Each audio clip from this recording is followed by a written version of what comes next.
Sejam todos bem-vindos a mais uma aula do Depósito da Fé. Agora, vou falar sobre o livro de Tobias, sobre a epopeia de Tobias. Né? Epopeia porque, realmente, se você pega o livro de Tobias, assim, de cabo a rabo, você percebe que a narrativa dele não é uma narrativa, assim, histórica, como o livro dos Reis, como o livro de Samuel, nem cansativa como Crônicas, certo? Nem muito espiritual, muito oracional, como os Salmos, né? Os livros sapienciais, enfim. É realmente uma história de herói, certo? É uma história digna de, é, da forma como nós estamos lendo a Bíblia aqui neste programa, certo? Uma mitologia. Mas vamos uma contextualização do livro de Tobias aqui, porque é um livro que não está na Bíblia protestante. E por que não está? O livro de Tobias, ele é um livro que não está na Bíblia hebraica, certo? Ele foi escrito em grego, mais ou menos lá no século II a.C., para os judeus da diáspora, os judeus que estavam em território grego, os judeus que foram meio que helenizados, meio não, foram helenizados ali, né, no período de Alexandre Magno, o imperador, né? E esses judeus que estavam ali imersos na cultura grega, já estavam bebendo da cultura grega, receberam esse livro, o livro de Tobias, que realmente, né, parece ter uma mistura, né, de espiritualidade, história judaica e estilo grego, tá? Estilo de mitologia, um estilo de epopeia, de herói. E esse livro, como ele foi escrito em grego, ele foi acrescentado na versão grega da Bíblia, a versão dos 70, ou chamada Septuaginta, onde 70 judeus, se não me engano, de Alexandria, traduziram a Bíblia do hebraico para o grego. E nessa tradução, eles colocaram 7 livros que foram escritos em grego, que não estavam no cânon da Bíblia hebraica, que o livro de Tobias, o livro de Judite, Sabedoria, fazem parte. São estes mesmos 7 livros que não estão na Bíblia protestante, certo? Na opção protestante, eles resolveram seguir a versão da Bíblia hebraica e não a Bíblia dos 70, certo? A Bíblia, sim, né? A versão do Antigo Testamento. O Novo é exatamente igual. O Novo Testamento para os católicos e para os protestantes é exatamente a mesma, tá? Os católicos e os ortodoxos também aceitaram esses 7 livros e colocaram em seu cânon, tá? Apesar de que na Bíblia ortodoxa existem muito mais livros do que na Bíblia católica, certo? Então dizer assim, a Igreja Católica acrescentou livros, né? Ela aceitou a canonicidade desses 7 livros que os 70 judeus de Alexandria aceitaram também quando traduziram a Bíblia do hebraico para o grego, tá? E os ortodoxos aceitaram ainda alguns outros que, para os católicos, são considerados apócrifos. São livros que não estão no cânon. Para os ortodoxos, estão. E eles aceitaram, eles colocaram na Bíblia deles. Enfim, né? Só uma contextuação, um contexto é, histórico ali do cânon para vocês entenderem esse dilema, né? Tá na Bíblia, não tá? Quem tem, quem não tem, enfim. Mas, em todos os casos, se você é protestante, você está acompanhando as aulas do Depósito da Fé, eu sugiro que você faça a leitura, você vai gostar muito. Né? A questão, não é revelado, não é revelado, não é. A gente pode aprender muito com o livro de Tobias e a gente pode também aprender com livros apócrifos, tá? No futuro, com o tempo, quem sabe, eu faça algo relacionado aos apócrifos, mas assim, eu considero, e não estou sozinho nisso, né? Li recentemente o livro de Santo Agostinho, o da doutrina cristã, onde ele fala sobre a interpretação das Sagradas Escrituras, e ele também é da mesma opinião, né, de que para a gente ler os apócrifos, a gente precisa conhecer a Bíblia canônica toda primeiro, tá? Então, quem sabe, né, depois que a gente concluir, sei lá, se eu continuar esse projeto aqui, ou se eu ampliá-lo, fazer de outra forma, para que a gente abarque toda a Bíblia, quem sabe depois eu pegue alguns apócrifos para a gente estar analisando também. E dá para aprender muita coisa com eles, certo? Agora vamos ao que interessa. Vamos ao contexto e ao texto do livro de Tobias. O livro ele narra a história de Tobit e de Tobias, pai e filho. Só que essa tradução Tobit e Tobias É uma tradução que foi abreviado o nome, certo? O nome foi abreviado, porque Tobit e Tobias, na verdade, são o mesmo nome. Tem o mesmo nome, todos dois. Que significa Deus é bom. E uma das chaves para a gente entender o significado do livro é saber o significado do nome do livro. Não é? Na Sagrada Escritura a gente viu isso no Gênesis, no Êxodo, no Levítico. Tá? Agora a gente vai continuar vendo isso. Tobias, Deus é bom. A gente vai ver nesse livro como que Deus é bom. Tá? Tobit, portanto, ele é da tribo de Neftali. Aqui o início do livro de Tobias coloca um contexto histórico para que a gente se localize em que parte da história do povo de Israel está acontecendo no livro de Tobias. Só que esse livro ele tem discrepâncias absurdas no contexto histórico. Por exemplo, no começo ele fala aqui que Tobit ele é da tribo de Neftali, que foi exilada no período de Salmanasar, rei dos assírios. Esse acontecimento aqui, quando os assírios invadiram o povo e exilou muitos do povo de Israel, foi depois da divisão do reino. A gente viu lá nas aulas anteriores, né, que houve a divisão do reino de Israel do Norte e Israel do Sul. Depois disso, aconteceu essa invasão dos assírios. Tá? E aí o que acontece? Lá no meio do texto, Tobit ele fala que quando ele era pequeno, quer ver? Aqui no versículo 4. Quando estava jovem ainda na minha pátria, na terra de Israel, toda a tribo de Neftali, meu ancestral, separou-se da casa de Davi e de Jerusalém. Então, peraí, quando ele era jovem isso aconteceu? Isso aconteceu séculos antes da invasão dos assírios. Se ele está falando da época de Salmanasar, aconteceu a divisão do reino séculos antes. Como é que ele era jovem e viu isso? Né? Outra coisa, lá na frente, no versículo 8, ele diz assim: Eu trazia e davam a eles, de 3 em 3 anos, e nós o comíamos segundo o preceito referente a eles na lei de Moisés, e também segundo os mandamentos que nos deixara Débora, a mãe do meu pai, Ananiel, nosso antepassado. Tá, beleza. A mãe do pai dele podia se chamar Débora, não tem problema nenhum. Mas que Débora é essa que deixou mandamentos? É claro que ele está fazendo uma referência à juíza Débora, certo? E a juíza Débora existiu muito antes da divisão do reino, muito antes de Davi. Tá, o contexto histórico aqui está muito bagunçado, muito bagunçado. Se a gente for levar em consideração apenas os primeiros versículos que falam que ele era da tribo de Neftali, que foi exilado no período de Salmanasar, beleza, a gente tem aí um período histórico. Mas quando o Tobit começa a falar, ele foge da história para dizer o quê? Que esse livro, o que nos interessa dele, o livro já está explicitando o modo que a gente está lendo a Sagrada Escritura. O que nos interessa não é a historicidade, não é a literalidade do texto, mas o que o texto está querendo dizer para a gente. O que o texto está querendo ensinar, certo? Que ele está fora do tempo cronológico. Período de Salmanasar, quando ele era jovem, quando Tobit era jovem, ele viu o reino se dividir. E ele guarda no coração o mandamento da mãe do pai dele, que é Débora. Certo? É claro que existe uma interpretação espiritual para toda essa coisa que está acontecendo aqui.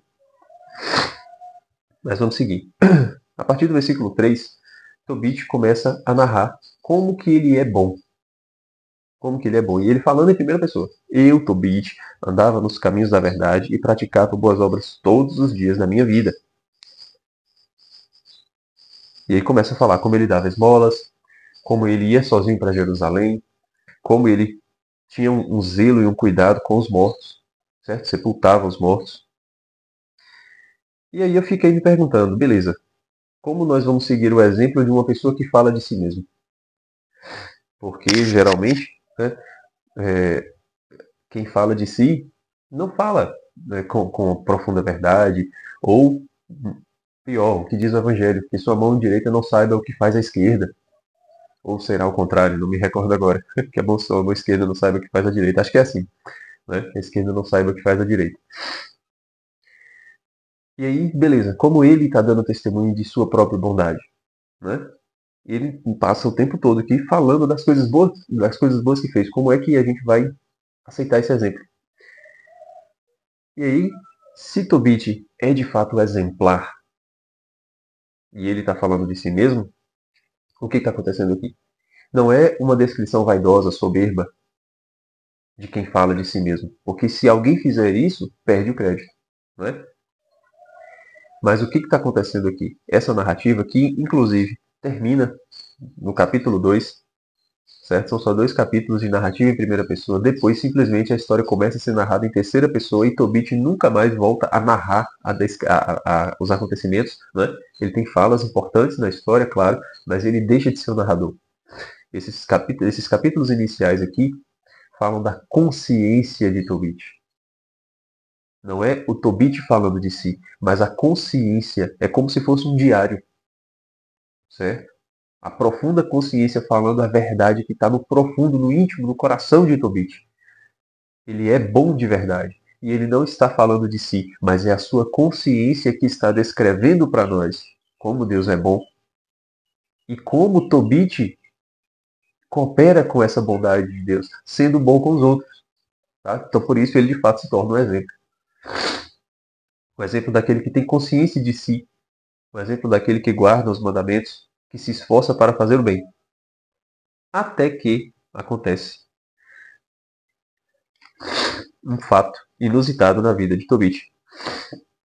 Ele estava deitado, capítulo 2, para descansar, e aí não viu que acima dele estava um ninho de pássaros. Né? E aí esses pássaros fazem cocô nos olhos dele. E o cocô quente faz com que ele fique cego. Quando ele fica cego, ele fica desesperado. Ele precisa de ajuda. Né? Um homem tão ativo, como é que vai fazer agora? Se ele vai ficar dependente das outras pessoas? Né? É uma prova, está passando por uma prova. Um homem muito ativo, muito servidor, tá? Agora ele precisa da ajuda das pessoas. Ele não consegue mais fazer praticamente nada sozinho, porque está cego. É uma prova da sua verdadeira bondade. E essa prova ela é um sinal, a gente vai ver lá na frente, tá? Eu vou passar rapidamente por mais 2 pontos antes de retomar do início para a gente fazer a interpretação geral do livro. Lá na frente acontece que Sara, ela faz uma oração. Tobit faz uma oração depois que fica cego, pedindo a Deus para libertá-lo daquela vida que ele não consegue viver assim. E Sara, porque está infortunada, certo? Sara, ela é uma mulher que está muito distante de Tobit, mas reza ao mesmo tempo. Os dois distantes estão fazendo uma oração ao mesmo tempo. Ela pede a Deus para livrá-la desse infortúnio, porque ela se casou 7 vezes e na noite de núpcias, antes da consumação do casamento, os seus maridos morreram. Todos os 7, um a um, certo? E aí todo mundo tá tirando sarro da cara dela. Ela virou amaldiçoada. E aí ela pede a Deus para livrá-la desse mal. E é interessante que o texto diz assim, é, cadê? Capítulo 3. Capítulo 3, versículo 34. 24. Na mesma hora foi ouvida a oração de ambos, na presença da glória de Deus. Na mesma hora, as 2 orações foram ouvidas. Certo? Na tradução da Ave Maria está assim: essas 2 orações foram ouvidas ao mesmo tempo. Então, o que acontece? O que Deus faz? Né? Deus ouve as 2 orações ao mesmo tempo. Quer dizer que Deus veio trazer uma única solução para as 2 orações. E isso acontece conosco. Isso acontece. Tá? A gente não tem dimensão do plano divino das coisas, mas a Sagrada Escritura ela tenta dar um gostinho para a gente, né? Do que é a ação divina. Deus é bom. Se Deus é bom, né? Olha só um agir de Deus. Ele ouviu 2 orações distantes ao mesmo tempo. Quer dizer, ele veio trazer uma única solução. Tobias, Tobias e Rafael são aqueles que vão libertar Sara do infortúnio e trazer a cura para Tobit. E por isso que Deus colocou um na vida do outro. Isso é muito interessante. Isso acontece conosco. Acontece. Quantas vezes, por exemplo, né, sei lá, né, dois jovens estão pedindo a Deus, né, para arrumar um namorado, uma namorada. E aí Deus ouve aquela oração ao mesmo tempo e une duas pessoas que nem sequer se conheciam. Quantas vezes, sei lá, uma pessoa está pedindo a Deus um trabalho e o patrão está, poxa, pedindo a Deus um funcionário. Deus ouve a oração ao mesmo tempo e coloca um na vida do outro, certo? Isso acontece conosco. Isso acontece. Porque Deus faz isso.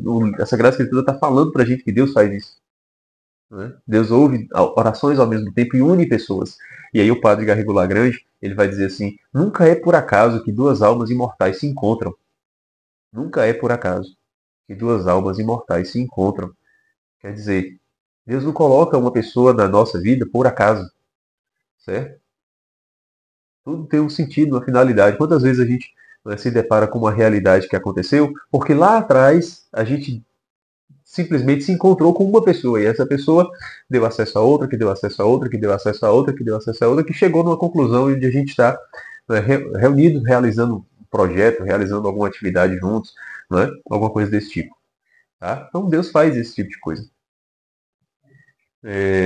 No capítulo 4 também tem um texto que deve ser meditado. Deve ser meditado. Eu não vou ler o texto aqui, certo? Que tomaria tempo. E é realmente importante que a gente faça uma reflexão acerca desse testamento de Tobit para Tobias, que são conselhos muito bons mesmo, ao jovem Tobias, para que ele siga a sua viagem, tá? Para que Tobias cresça, amadureça, seja grande, seja bom. E aí, dentre os conselhos, tem dê esmolas. Por que dê esmolas? Porque aquilo vai beneficiar você, Tobias. Isso é muito interessante, porque às vezes a gente pensa que a esmola vai beneficiar o que está pedindo, né? O necessitado. E não. Veja bem, se você der uma esmola para um mendigo na rua, ele não vai sair da pobreza, né? Ele pode ter um alento ali naquele momento. Ele pode ter uma refeição, certo? Um cobertor, sei lá o que. Vai aliviar um pouco o sofrimento dele, tá? Vai aliviar um pouquinho o sofrimento dele. Mas o maior beneficiado da esmola é quem dá. E o livro de Tobias diz isso. Diz isso. Desculpem. Tô meio resfriado. Quer ver? Poxa, eu não marquei aqui. Aqui. Versículo 7. Dos teus bens, filho, dá esmola, e não desvies o rosto de nenhum pobre, para que de ti não se desvie a face de Deus. Segundo o que tiveres, conforme a importância dos teus bens, dá a esmola. Se tiveres pouco, não receis dar a esmola desse pouco. Assim garantes para ti um prêmio valioso no dia do infortúnio, pois a esmola livra da morte e não deixa ir para as trevas.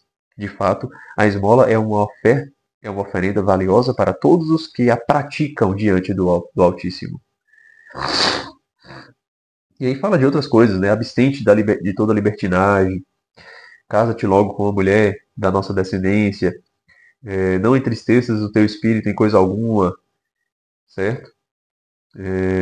Não abandones a tua mãe, sepulta ela quando ela falecer junto a mim, certo? Enfim, pratica a justiça todos os dias de tua vida, enfim, né? Uma série de coisas. Mas eu vou focar nessa aqui da esmola porque isso é muito interessante. E de forma prática, o que acontece? Quando a gente se desprende, quando a gente doa aquilo que a gente tem, a gente está se desapegando dos nossos bens. E esse é um exercício para que a gente se desapegue de todos os nossos bens. Porque quanto mais apegado, quanto mais pedras nos bolsos, como é que nós vamos conseguir voar? Né? Como é que nós vamos conseguir subir para o mais alto dos céus se nós estivermos ainda presos, apegados a esses bens materiais? É necessário um desprendimento, um desapego, certo? Para que a gente entre na glória. Então a esmola faz isso.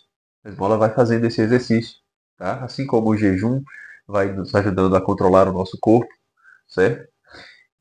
A oração vai fazendo moldar o nosso coração, configurar o nosso coração ao coração de Deus, a nossa vontade à vontade de Deus. A esmola faz isso, faz um desapego, um desprendimento desse mundo, desses bens, para podermos ter os corações no alto, tá? Beleza. São 3 pontos interessantes. Agora vamos voltar ao livro do começo ao fim, para que a gente veja como esse livro fala de Jesus Cristo. Tobit é a figura de Deus Pai, certo? Deus Pai, o Antigo Testamento, o cuidado com os mortos, o zelo com os mortos, é o Deus Pai que fala, que zela, que cuida, que dá atenção a esses nossos antepassados do Antigo Testamento, certo? Quando ele fica cego, por que ele fica cego? Porque Deus Pai, ele não pode mais olhar para os nossos pecados. Se levardes em conta as nossas faltas, quem haverá de subsistir, diz o Salmo. Não olheis os nossos pecados, mas a fé que anima a vossa igreja, diz o rito da comunhão da Santa Missa. Então, Deus fica cego. Deus Pai, por ação que vem do alto, né? Deus Pai, ele fecha os olhos para os nossos pecados e envia o seu Filho único, Tobias, para receber uma dívida com a humanidade. Ele diz para Tobias que tem um cara devendo ele, Gabael, né? E ele precisa ir buscar essa dívida, uma dívida de 10 denários de prata. 10, deixa eu ver, acho que são 10 denários de prata. Acho que é isso mesmo. Eu só sei que essa quantia de prata é uma quantia enorme. São muitos quilos de prata. Muitos quilos de prata mesmo. São mais de 300 quilos de prata. Então é uma dívida altíssima. Uma dívida altíssima. Claro, é a dívida do nosso pecado, que é altíssima, é impagável.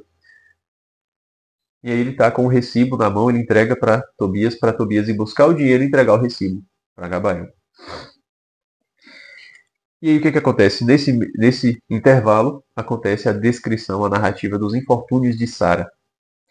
Quem é Sara? A palavra Sara significa princesa. A princesa dos olhos de Deus é quem? Este mundo, a humanidade, o seu povo, o povo eleito, certo? Então todo esse mundo material, esse mundo criado é uma princesa, é uma joia aos olhos de Deus. Então Sara é a representação desse mundo, do povo, da humanidade. E ela teve 7 maridos. Esses 7 maridos foram mortos pelo demônio Asmodeu. Quem são esses 7 maridos? E quem é esse Asmodeu? Asmodeu, o que é interessante, ele na linguagem judaica, um demônio judaico, tá, mas ele tem origem numa divindade persa, a Eshma. Não sei nem se a pronúncia é essa, tá? Mas é o que está escrito, a Eshma. É o deus pagão dos persas da ira, certo? O deus malvado. Então é também o demônio da ira, né? O Asmodeu é o demônio da ira. E que ira é essa que levou à morte 7 maridos deste mundo? Quem são esses 7 maridos? Se a humanidade é passiva, é feminina, quem é o seu marido? A tentativa de espiritualização, a busca pelo transcendente. E 7 quer dizer é o número da perfeição. Isso significa que nenhuma tentativa do ser humano de encontrar o divino é eficaz. Nenhuma tentativa da humanidade de criar uma religião, de criar um ponto de ligação com Deus, funciona. Nenhum. Todos eles caem pela ira. Pela ira. Mas como assim pela ira? Né? Não é só a ira de raiva, de fúria, mas a ira no sentido do irascível, no sentido da ação. É uma ação humana que destrói a própria tentativa de busca do transcendente. E na ação humana estão ali a vaidade, está ali a vaidade, a soberba, certo? O orgulho, a presunção, tá? Tudo isso, né? Também a luxúria, tudo isso está ali nesse irascível do Asmodeu. E claro, é um demônio que está tirando a vida porque é uma ação ruim, uma ação perversa, tá? Que destrói, que tira esse ponto de ligação. E aí eu tentei eleger 7 tentativas de ligação com o transcendente, desde desse período ali onde o pessoal do povo hebreu estava imerso. Tá? Claro que existem outras, se a gente for colocar 7 religiões mais antigas do mundo, né, não existe esse número preciso, mas algumas, como o hinduísmo, não estão nessa lista porque o pessoal judeu não teve contato com os hindus. Né? Pelo menos não tenho notícia disso. E aí o que acontece?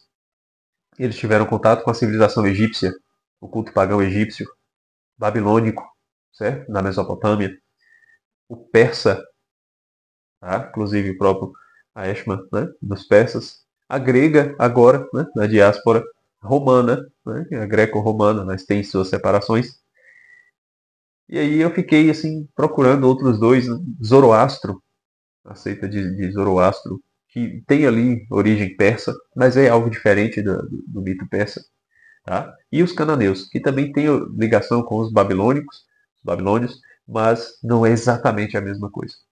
Então, beleza. 7 tentativas de buscar o transcendente que falharam. Falharam por quê? Porque é necessário que Deus venha. O homem não consegue ir sozinho. Tá? É necessário que Deus venha. É necessário que Tobias e Rafael venham ao encontro de Sara. Tá? E aí, Tobias, Deus Filho, ele parte em viagem em busca dessa dívida. Tá? E ele precisa de um companheiro. Quem é esse companheiro? Rafael, o anjo que Deus enviou para curar os dois. A solução que Deus arrumou para curar os dois. Rafael significa Deus cura, tá? Ou cura de Deus, tanto faz. E se Tobias, Deus é bom, e está com Rafael, Deus cura, nessa viagem, esses dois, Rafael é um anjo, que ele não come. Ele ainda fala, né? Ah, eu comi no meio de vocês, mas eu fingi que comia. Não como, eu sou um anjo. E Tobias, que é filho de Tobit, temos aqui a união de duas naturezas, a humana e a divina. Jesus Cristo, que é humano e divino. Tá? Ele é Tobias e Rafael. Deus cura com sua divindade. Deus é bom com sua humanidade. Então, a união das duas naturezas. Em busca dessa dívida.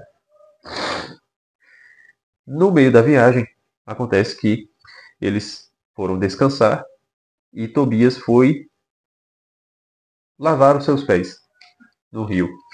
Quando ele vai para lavar os seus pés, um grande peixe tenta contra ele, tenta devorá-lo. E aí Rafael diz: agarre esse peixe, não deixe escapar. Né? Agarra o peixe e não deixe escapar. Tobias conseguiu agarrar o peixe, capítulo 6, puxou-o para a terra. O anjo lhe disse: abre-o, separa o fel, o coração e o fígado, e guarda-os consigo, e joga fora as entranhas. O fel, o coração e o fígado são úteis para remédio. Tobias então abriu o peixe, tirou isso, né? Assou uma parte do peixe, comeu, guardou o restante para a viagem, jogou as entranhas fora, e coração, fel e fígado estão guardados. E aí Rafael vai dizer que eles servem de remédio. O fel para quem tem cegueira, o coração e o fígado para quem, né, está acometido pela ação do demônio. E aí depois Rafael vai falar da história de Sara para Tobias. Né? Ah, Tobias, você é destinado a se casar com ela porque você é o único parente próximo que restou. Ela já perdeu 7 maridos e tal. E aí Tobias, ué, mas eu não vou ser o oitavo a morrer? Rafael diz que não, não se preocupe, Deus está contigo, o destino é você se unir a ela. E aí Rafael fica, Tobias fica todo, né, interessado. Né? Então vamos lá na casa dela, porque eu quero conhecer. Ele chega então na casa dos pais de Sara, se apresenta como parente. Né? A mãe de Sara é até parente próximo de Tobit, o pai de Tobias.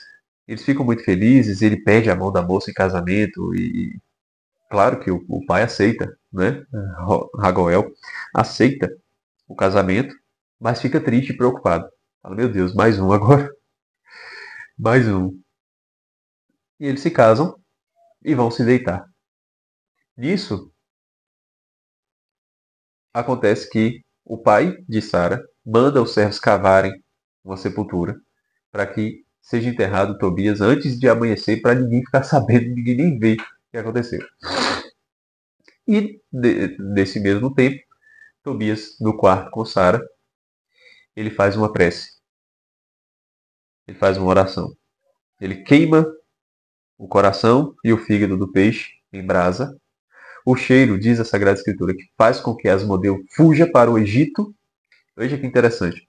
E Rafael vai atrás e prende Asmodeu no Egito. O anjo do Senhor prende Asmodeu lá no Egito. E aí volta e Rafael diz: Levanta-te, minha irmã, oremos e supliquemos a nosso Senhor para que, nos conceda misericórdia e saúde. No texto da Vulgata, que está na tradução da Bíblia Ave Maria, diz assim: cadê?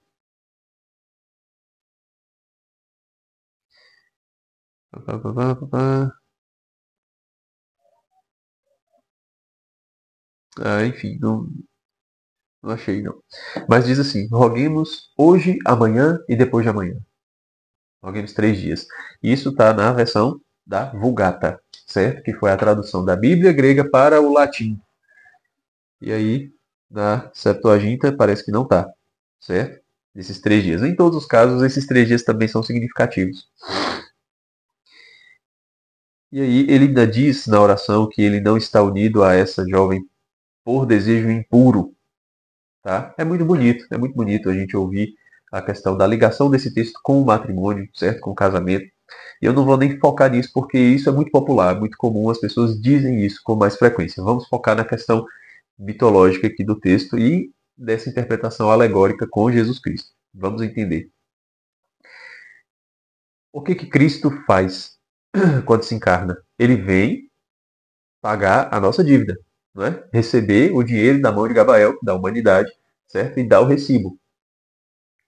Claro que a humanidade não tem esse dinheiro, é ele mesmo quem paga. Tá? Ele dá o recibo para a gente e devolve o dinheiro para Deus. Recebe a dívida. Mas nesse meio tempo, dessa missão de Cristo, o que ele faz? Ele se casa com a humanidade. Ele funda uma igreja. Certo? Quando se casa com Sara, Jesus Cristo passa 3 dias no sepulcro, enquanto a cova está aberta. A cova foi aberta e Cristo passa 3 dias no sepulcro. No terceiro dia, no fim dessa oração, a cova é fechada. O sepulcro está vazio. Ele ressuscita.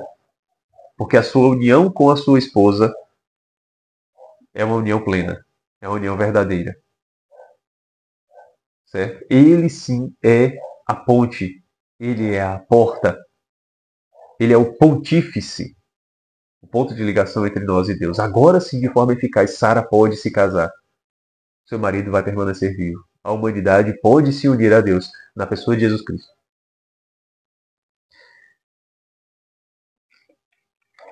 E por que o peixe? Certo? Por que o peixe? O peixe tem ligação com o Leviatã, que a gente vai ver no livro de Jó? Tem. Né? Então vou deixar para falar disso lá, no livro de Jó. Mas por que o fel, o coração e o fígado desse peixe? O peixe que está nas águas, né, ele sai da uniformidade, da desordem das águas, certo? Da desordem dos impulsos, ele controla os seus impulsos. Aquele que lava os pés, aquele que tem a sua alma limpa, sua alma pura, íntegra, inteira, certo? É Jesus Cristo, o único. E que vence toda a desordem interna, vence toda a força que vem das águas. Arranca-lhe o coração, o fel e o fígado. Arranca-lhe a vida. Então, a desordem não tem vida diante de Jesus Cristo. Não há desordem, certo? E aí, o fel, o fígado e o coração servem de remédio. O fel é a bile, certo? Que nós conhecemos como bile, a bile amarela, que vem do fígado. O coração é a vida, o centro vital, e o fígado é o que produz a bile. Esses 3 elementos, eles falam do modo de ação do ser humano. Se a gente tem o coração, o fel e o fígado nas mãos, a gente controla as nossas ações. A gente não tem o irascível desordenado. Asmodeu não reina sobre nós. Por que isso? O fígado que produz a bile. Antigamente, na medicina tradicional, acreditava-se que era essa bile produzida pelo fígado que falava da nossa energia, da nossa disposição, certo? Das nossas ações. A nossa ação vem de lá. A nossa energia para agir, certo? Não é que a ação vem de, não é desse jeito, mas a energia do nosso corpo, a disposição que o nosso corpo tem para agir vem de lá. Tanto que o colérico, na teoria antiga dos quatro temperamentos, de Galeno e Hipócrates, era aquele que tinha muita energia, porque ele produzia muita bile amarela, certo? Tem muita energia, muita disposição. E aí aquilo reverberava em seu corpo, transbordava em seu corpo, tá? Quer dizer, então se a gente domina esses três, a vida, o centro vital, a alma, que é o coração, tá? O fígado e o fel, as nossas ações estão ordenadas. Não há desordem interior, não há ira que reine sobre nós. É isso que Jesus Cristo vem fazer. E quando o Asmodeu foge para o Egito, foge para o deserto, tá? Rafael vai lá e prende Asmodeu no deserto. O lado divino de Cristo, a divindade de Cristo, tira, põe debandada o tentador. Afasta-o de nós. O prende no deserto. A ligação do demônio com o deserto é muito evidente, né? Tanto no Egito como símbolo, né? Faraó como símbolo do demônio, Jesus Cristo que foi tentado pelo demônio no deserto, o deserto que no Apocalipse 12 também a mulher é levada para o deserto para fugir do tentador, né? Uma ligação também, embora esteja em oposição, mas há uma ligação, certo? Entre o demônio e o deserto, porque no deserto a gente está só, a gente não tem nada a não ser nós mesmos. E nesse nos colocar diante de nós mesmos, nós somos tentados pelo Satã, pelo acusador, aquele que diz, você, tá vendo? Você que se diz o bonzão, olha só o que você está fazendo. Não é? Quando a gente olha para a gente mesmo, a gente começa a ouvir essas coisas. E é necessário um grande domínio interno, como Jesus Cristo venceu, né? Com o auxílio dele, vencermos também, para não escutarmos essas tentações e passarmos bem pelo deserto. A gente também faz uma peregrinação ao deserto. Né? A gente precisa passar pelo deserto para chegar na Terra Prometida, como nós já vimos, né? Em Êxodo, em Josué. E aí Cristo realiza essa obra. Realiza essa obra, se casa. A festa de casamento acontece de fato, né? Porque antes não acontecia, que tem o casamento e depois a festa, que dura ali em torno de 7 a 14 dias. E aí vai acontecer essa festa. No meio da festa, Tobias fala com Rafael. Rafael vai lá buscar a dívida e chama Gabriel para vir para a festa também. Rafael faz, certo? É claro que Cristo, homem e Deus que realiza essa obra. Mas se Cristo fosse somente humano, ele não conseguiria trazer para nós esse recibo. É claro que é a divindade de Cristo que nos alcança o perdão de Deus. Tá? E aí depois, ao final, Tobias precisa ir embora para casa. Né? Cristo precisa ascender aos céus e levar a sua igreja junto. O que acontece? Quando eu li isso, da primeira vez que eu li, eu falei, isso aqui não é história de casamento, véio. Não tem lógica. Como é que na viagem de retorno para casa, Tobias, ele vai na frente com Rafael e deixa Sara lá atrás com os servos? Né? Ah, mas que marido desnaturado. A questão não é ser o marido desnaturado. A questão é que isso é simbólico. Isso é simbólico. Cristo sobe para os céus antes da sua igreja. Cristo sobe para preparar para nós um lugar. Ele vai na frente. E continuamos em peregrinação. Nós, a sua igreja, continuamos peregrinando neste mundo até chegarmos na Terra Prometida. E quando estamos perto de chegar, ele está vendo, ele vem ao nosso encontro. Isso é muito interessante. É muito Jesus aqui. Muito mesmo. Certo. E aí, quando Tobias volta para casa, ele vai na frente, ele vai direto, a mãe o abraça, e aí ele vai curar o seu pai. Passa o fel nos olhos de seu pai. É a ação de Cristo que deve ser vista por Deus. Antes de Deus voltar o seu olhar para a humanidade de novo. Né? O fel, a ação, certo?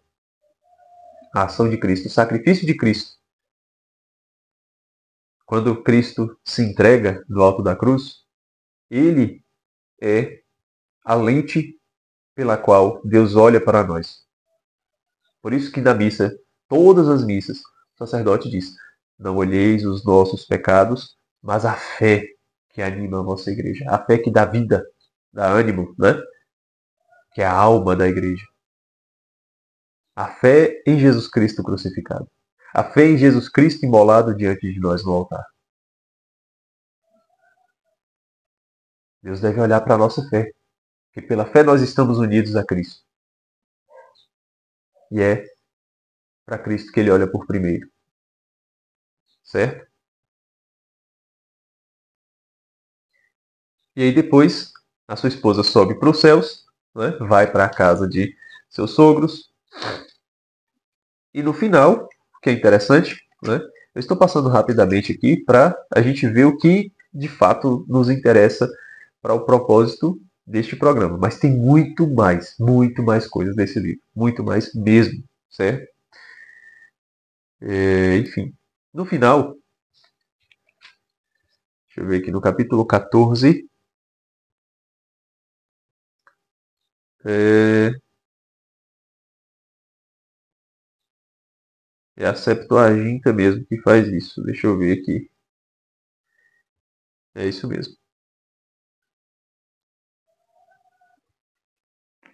É isso mesmo. Na Vulgata, diz que Tobias teve 7 filhos com Sara. Por que 7 filhos? Né? Fiquei me perguntando, 7 filhos? Quais são 7 filhos de Jesus e da igreja? Jesus com a humanidade se uniu e teve 7 filhos. Quem são esses 7 filhos? Aqueles que fazem de Jesus e da igreja uma só carne. Quem são? São 7 sacramentos, ora. São nos sacramentos que nós temos numa ação humana à ação divina, unidas, sem separação. É uma só carne. Quando o sacerdote diz, eu te absolvo dos teus pecados, não é o padre que está falando, é Jesus. É uma só carne ali. É a ação humana na ação divina. Quando o homem e a mulher dizem, fulano, eu te recebo como meu esposo, e prometo ser fiel, né? Etc, etc. No rito do matrimônio, é a ação humana na ação divina. Cristo está inteiramente presente ali. Não é uma união comum. É a união que o homem não consegue separar. Quando o ministro, né, o diácono, o sacerdote diz, eu te batizo, fulano, eu te batizo em nome do Pai, do Filho e do Espírito Santo. Existe uma marca indelével, uma marca que não sai nunca, que é o batismo. É a ação humana na ação divina, é uma só carne. Quando o padre diz, isto é o meu corpo, é o ápice. Né? É uma só carne, é a carne de Cristo que está que é a Eucaristia, certo? Enfim, né? A ordenação, a unção dos enfermos, enfim, o crisma é uma ação ali, uma só carne. Cristo e a Igreja, Tobias e Sara, esses são os filhos de Jesus e da Igreja. São os 7 sacramentos. Por eles, nós temos a ação eficacíssima, não é apenas eficaz, é eficacíssima de Deus. Em outros momentos, Deus pode agir, claro. É claro que a gente não vai reduzir a ação divina, né, e dizer que Deus não age de outras formas. Deus realiza milagres, prodígios em inúmeros lugares, de inúmeras formas, porque o Espírito sopra onde quer. Mas esses não têm hora marcada. Esses não são ações infalíveis. Quer dizer, acontecem. Tá? É Deus quem sabe como é que ele vai agir, quanto que ele vai agir, a quem ele vai atender, certo? Não é uma ação eficaz. Eficaz no sentido de que não vai deixar de acontecer. Quando um padre diz, isto é o meu corpo, um padre validamente ordenado, o pão não tem poder para desobedecer o padre. Deus vem, Deus transforma a substância. É um milagre com hora marcada. O batismo, todos os 7 sacramentos, são milagres, ações divinas com hora marcada, que acontecem. Essa é a nossa fé. Nós cremos nisso. Felizes de nós se crermos nisso. Claro, para quem não crê, não deixa de acontecer, certo? Se você não acredita, aquilo não vai deixar de acontecer, não vai deixar de ser verdade, mas vai deixar de produzir um efeito em você. O efeito em você é menor, é atenuado, porque a fé nos une. Esses são os filhos de Sara e Tobias. E este é o livro de Tobias, certo? Com, claro, se é uma epopeia, a gente pode fazer uma leitura somente focado nos personagens e não fazer esse paralelo com Jesus Cristo.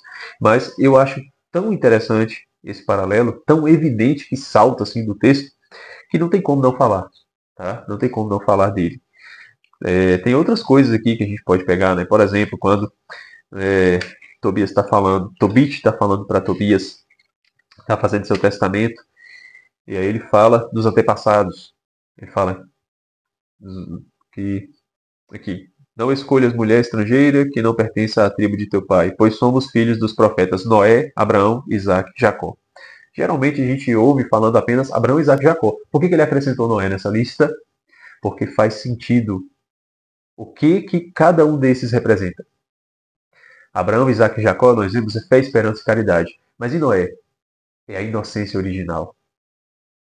É aquele que foi salvo do dilúvio. É necessário que essa inocência original esteja presente também na ação de Tobias. Né? Então, enfim, olha só. Né? Tem muita coisa nesse texto que é significativa, que valeria uma atenção. Tá? Mas eu vou ficar por aqui, certo? E se surgir alguma dúvida de vocês, se vocês perceberem algo interessante, comentem lá no grupo, tá? Para a gente conversar melhor, para a gente não parar essa reflexão aqui, tá bom? Mas para que essa reflexão permaneça e continue, porque a Sagrada Escritura ela não se esgota, não se esgota de jeito nenhum. E se você é protestante, nunca tinha lido esse livro, não é? Tá vendo essa aula? Não deixe de ler, não deixe de ler. Se você leu, comenta aí se você gostou, o que você achou, tá? Porque o foco aqui é nós conhecermos melhor Jesus Cristo, não é? E eu tenho certeza que nisso nós estamos unidos, tá? Apesar de algumas divergências, apesar de eu falar de forma católica, porque eu sou católico, né? Nós estamos unidos no foco que é nos unirmos, encontrarmos a pessoa de Jesus Cristo de forma mais eficaz, tá bom? Então, agradeço por vocês terem assistido essa aula até aqui. Não deixe de cumprir a liturgia do YouTube, curtam esse vídeo, se não é inscrito, se inscreva, né? Compartilhe também com seus amigos para que esse conteúdo chegue até outras pessoas e para que a plataforma julgue ele relevante e entregue também para outras pessoas. Tá bom? Então é isso. Um abraço e até a próxima aula.